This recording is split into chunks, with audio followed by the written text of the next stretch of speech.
अध्याय 2 श्लोक 66 भागवत गीता।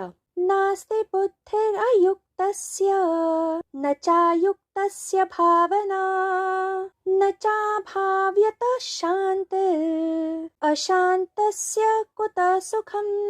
अनुवाद। जिस मनुष्य का मन उसके वश में नहीं है उसे ना तो आत्मज्ञान है और न चिंतन। चिंतन के बिना मनुष्य शांत नहीं हो सकता है और शांति के बिना उसे सुख कैसे मिल सकता है। व्याख्या। इस श्लोक में योगेश्वर श्री कृष्ण ने पिछले श्लोकों में दिए गए उपदेश के निष्कर्ष की पुष्टि करते हुए नकारात्मक अनुमान का उपयोग किया है। यहाँ वे कहते हैं कि यदि मन तथा इंद्रियां निरंतर भटकती रहती हैं तो मनुष्य का अंतःकरण उत्तेजित होता है। उत्तेजित मन कभी भी ध्यान को एकाग्रचित्त नहीं होने देता है। हम पिछले श्लोकों में उत्तेजित मन होने के नुकसान देख चुके हैं। ऐसा मनुष्य एक विचार पर टिका नहीं रह सकता है। संक्षेप में, यदि मनुष्य का मन उत्तेजित होता है तो उसे अपना ध्यान परमात्मा पर केंद्रित करना चाहिए।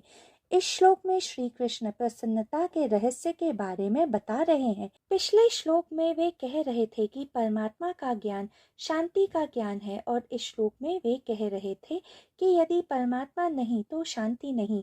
एक आध्यात्मिक साधक के लिए उसका एकमात्र तथा अंतिम लक्ष्य मोक्ष होता है। उसका लक्ष्य एक साधारण मनुष्य की तरह उसकी ऐन्द्रिक इच्छाओं के अनुसार बार बार बदलता नहीं है। जब एक मनुष्य का मन एकाग्र चित्त होता है तो वह एक अत्यंत शक्तिशाली साधन है।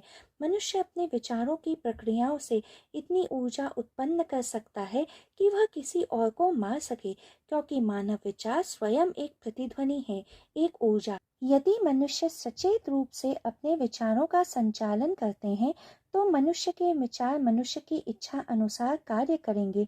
इस कारण मनुष्य आनंदित रहेगा, दुखी नहीं।